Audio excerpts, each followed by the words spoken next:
I got the iPhone 10.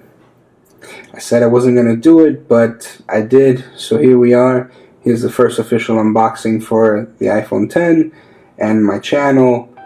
Here we go. I'm not going to do a typical unboxing and go through all the specs. By now everyone knows all the specs of the iPhone 10.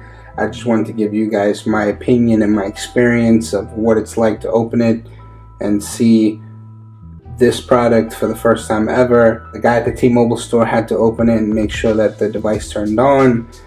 He said that they got a shipment of bad iPhone 10s, so unfortunately I had to open mine. Let's jump right into the box here.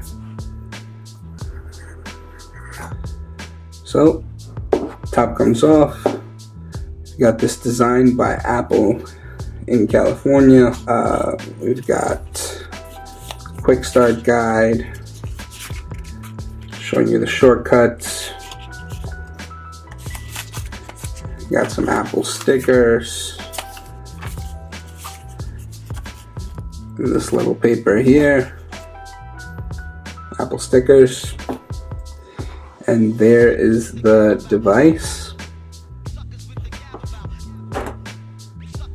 So now you just lift from the tab here. Just gonna set this over to the side really quickly. So now you've got your wall wart, which Apple did not provide. The fast charger, $80 for a fast charger is ridiculous. Apple, Samsung, and all these other Android manufacturers are just pretty much giving these things away. So, you know, when you're paying $900 to $1,000 for a phone, you kind of want a fast charge adapter in there. Side note, my OnePlus 5T video is coming out really soon. I should be releasing it just after this one, so look out for that. By the way, Apple, OnePlus has you beat. Dash charging is amazing. So you've got that. You've got the Lightning earpods here with the little adapter. Then you've got your Lightning cable. Alrighty, so that's it for the box. Let's get that out of the way. So now the phone, what everyone wants to see. So let's see here.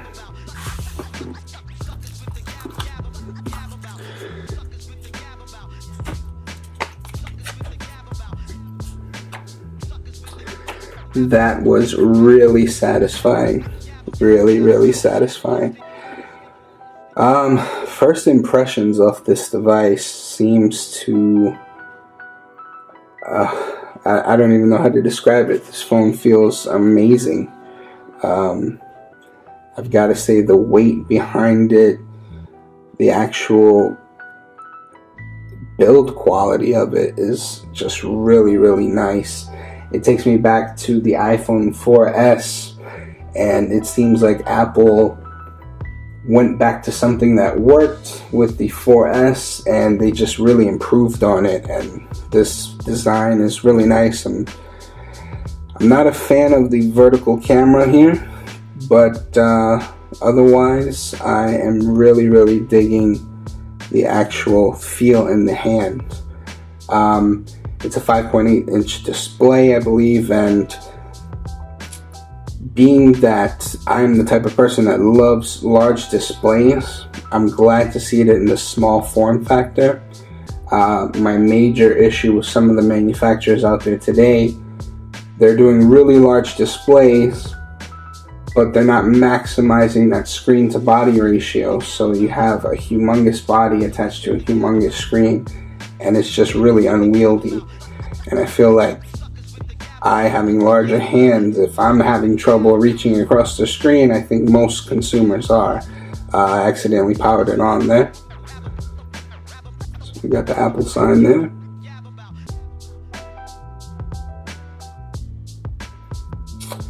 So I'm not sure what overcame me today. I think I was out and about and I just decided to run and go pick up an iPhone 10. So go figure.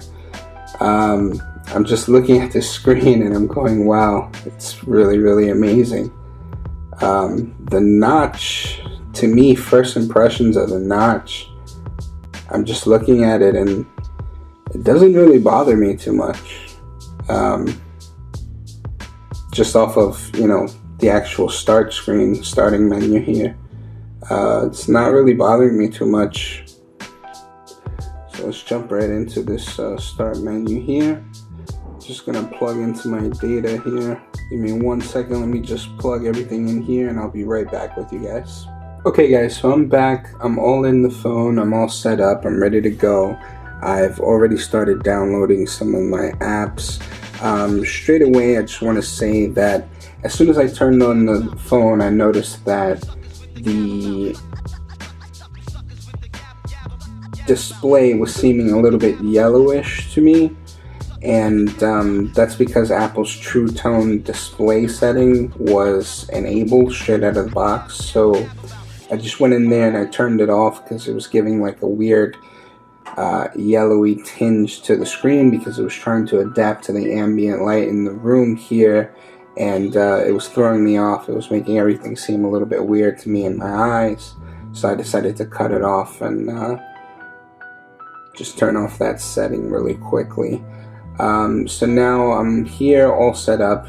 I basically changed the wallpaper, changed the display settings in general, changed the display settings in general. I went through some of the rest of the settings, the wallpaper, the sound, and that's pretty much it. I've set everything up as much as I can for right now. I'll have to make sure I log into everything and make sure everything's running smoothly, but as of right now, my opinion of the device is essentially, I think Apple should have released this iPhone a long time ago. It's very long overdue. It's essentially bringing a new feel to a very stale design and very stale kind of platform. Don't get me wrong, I love Apple products, and they are simple and easy to use, and that's wonderful, but after a while, you just need a change, and I really feel like this device has really brought it. The build quality is really nice, the screen is nice, the camera is very, very good. I just took some test shots off screen, and when I release my full review of the phone, I'll be showing you guys some of those samples and going through here. But one thing I do want to say is that if you choose the space gray color, you're going to see a ton of fingerprints on it. I am definitely going to be applying a skin to this device going forward, and also a tempered glass screen protector. But being that the panel is AMOLED, I switched the wallpapers to black to conserve some power, and hopefully my battery life will be much better because of it. I've heard other people complain that the battery life isn't up to par when it comes to other devices such as the 8 Plus, and well, we're gonna see. We're gonna put it to the test. I'll let you guys know in my full review. Look out for more content on this device. So this is Kyle with Legion Certified signing out, guys. Catch you next time.